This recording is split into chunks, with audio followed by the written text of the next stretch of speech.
Halo teman-teman, salam sehat selalu untuk kita semua, salam sejahtera dengan saya Bung Ropan. Dan tanpa terasa leg kedua playoff Liga Champions Asia yang mempertemukan PSM Makassar dan Bali United akan berlangsung pada hari Minggu ini tanggal 10 Juni. Siapa yang akan lolos akan ditentukan di Stadion Gelora B.J. Habibie di kota Parepare. Leg pertama kita tahu bersama berakhir imbang 1-1.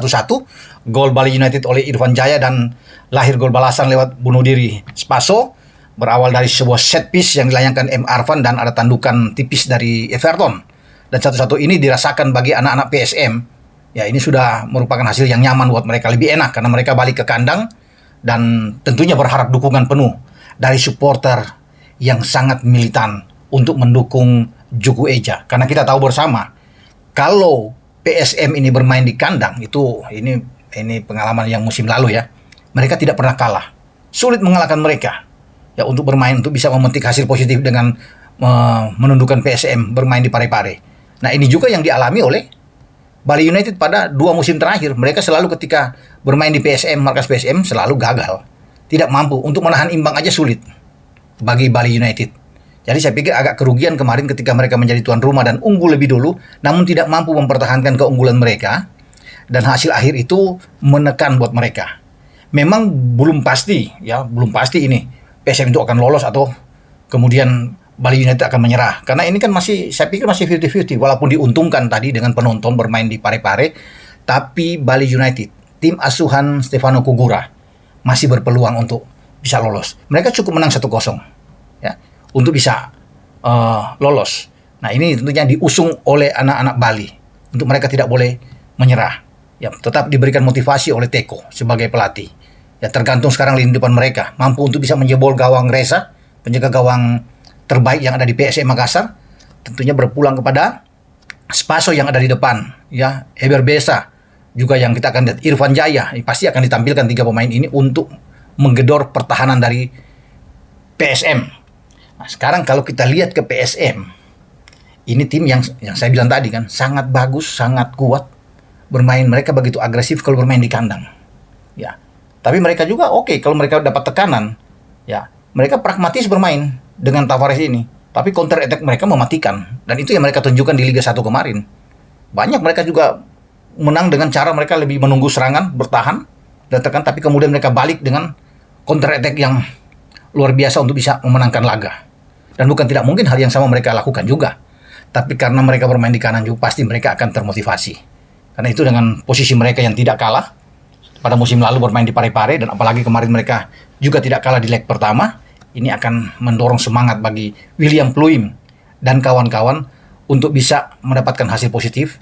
Mereka harus bisa menang untuk bisa lolos mewakili Indonesia di playoff. Karena setelah ini kan ada playoff Liga Champions Asia, mereka belum langsung lolos ke babak utama. Masih ada lagi pertarungan dengan wakil dari Hong Kong Liman untuk bisa meneruskan perjalanan ke babak selanjutnya. Nah, kita lihat apakah PSM dapat melakukan hal yang terbaik. Ya, saya pikir iya. Kalau melihat dari bagaimana cara mereka kemudian 2 kemenangan terakhir dari Bali United yang mereka raih di markas mereka di musim kemarin dan musim sebelumnya, ini memberikan rasa aman buat mereka, rasa kepastian buat mereka untuk bisa memenangkan pertandingan lagi. Karena Bali United itu datang ke markas PSM itu tidak pernah untuk bermain imbang, selalu kalah dengan mereka. Bahkan bermain di kandang mereka sendiri, PSM selalu bisa mencuri kemenangan, paling tidak dalam 3 pertandingan terakhir.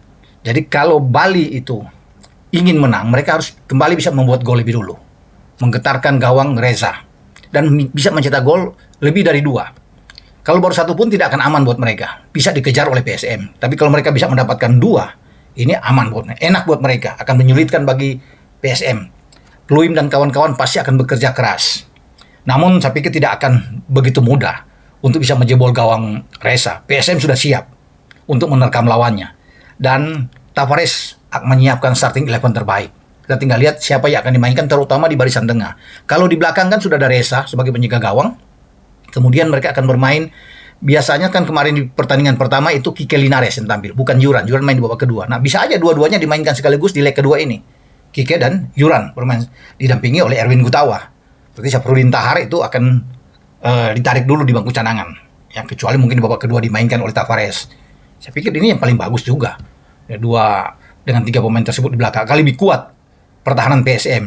Nah di tengah mereka punya 5, biasanya kan begitu dengan 5. Kalau di flank sudah tidak bisa diragukan lagi dengan Sayuri bersaudara, Yakob dan Jance. Tinggal 3 di tengah ini siapa? Apakah Kenzo Nambu kembali akan dimainkan di leg pertama dimain, atau ada Ananda Raihan yang kembali bersama dengan PSM yang akan ditaruh di sana, karena biasanya Ananda ini selalu mendapatkan tempat utama kalau di Liga 1 kemarin.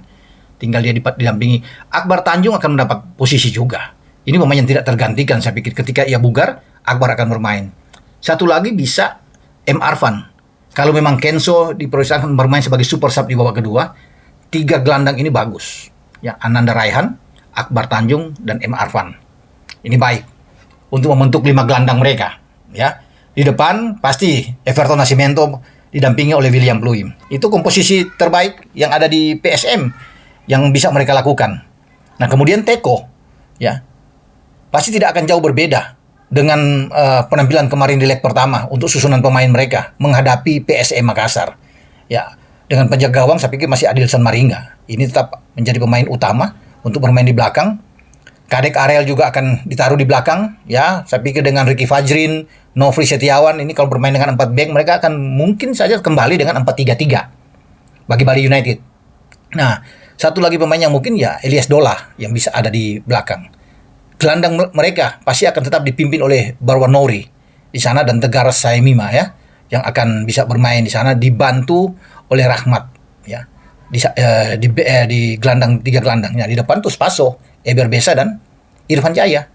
Itu saya komposisi terbaik yang menurut saya bisa dimainkan oleh Teko dalam duel di leg kedua menghadapi PSM.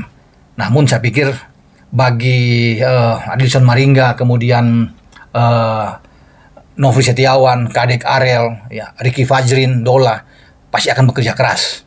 Bagaimana untuk bisa membendung serangan-serangan PSM yang sangat kuat dengan William Pluim untuk bisa memberikan bola-bola matang kepada Everton. Belum lagi di tengah dukungan dari M. Arfan, Akbar Tanjung, Ananda Ryan begitu kuat. Bagi Bali United mereka juga harus bisa memperhatikan ya. Saya pikir Nofri Setiawan atau Kadek Ariel, siapapun yang ditempatkan untuk bisa di wing, untuk bisa menjaga Yance dan Yakob ini yang sangat penting. Karena PSM juga sangat kuat di sisi flank ini. Dan pasti mereka akan bermain dengan agresif. Dengan catatan mereka akan mencetak gol lebih awal kali. Kalau kemarin mereka tertinggal, kali ini mereka akan berusaha untuk bisa membuat. Karena gol pertama itu menentukan buat mereka. Lebih memotivasi lagi mereka untuk bisa memenangkan laga menghadapi Bali United. Dengan kemenangan-kemenangan yang mereka dapatkan di 2 musim terakhir paling tidak menghadapi Bali United, ini saya pikir satu garansi buat mereka. Ya, ada kepercayaan diri yang tinggi bahwa mereka bisa mengatasi Bali United.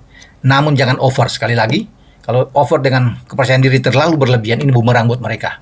Ya, Bali United bisa memanfaatkan ini dan bisa menggagalkan tekad upaya dari PSM untuk lolos ke babak selanjutnya sebagai wakil Indonesia. Ini pertandingan yang seru ya, yang pasti tetap akan jual beli serangan terjadi dalam duel di leg kedua. Kita tinggal akan tunggu apakah PSM tetap akan mampu menjaga ya bahwa stadion Parepare di Gelora B.J. Habibie tetap kuat ya, atmosfernya tetap terjaga dengan baik dan mereka selalu bisa mendapatkan hasil positif termasuk di leg kedua menghadapi Bali United, atau kali ini mereka gagal ya. Itu pertama kalinya ketika mereka ditangani oleh Tavares bermain di kandang dan itu digagalkan oleh tim asuhan Teko. Dan saya pikir peluang bagi Bali United tetap ada ya, sekecil apapun tetap ada. Namun ini PSM ya, sekali lagi Juku Eja kalau bermain di kandang ini sulit mereka untuk dihadang ya, dan mereka akan melakukan satu hal yang terbaik apapun yang terjadi. Mereka ingin memenangkan laga selalu. Motivasinya sangat kuat yang sudah mereka perlihatkan dalam 34 laga kemarin ketika mereka mengarungi di Liga 1, dan separohnya saya pikir ada 19 laga itu mereka ada 16 laga itu mereka tampil luar biasa kalau bermain di kandang ya. Tampil oke. Dan mereka sulit untuk dikalahkan. Kita akan tunggu rekor kandang terbaik yang dimiliki oleh PSM di Liga 1 dan rekor kandang terbaik ketika mereka menjamu Bali United yang tidak terkalahkan sejauh ini ya, dalam duel di leg kedua playoff Liga Champions Asia. Dengan saya Bung Ropan. Ciao.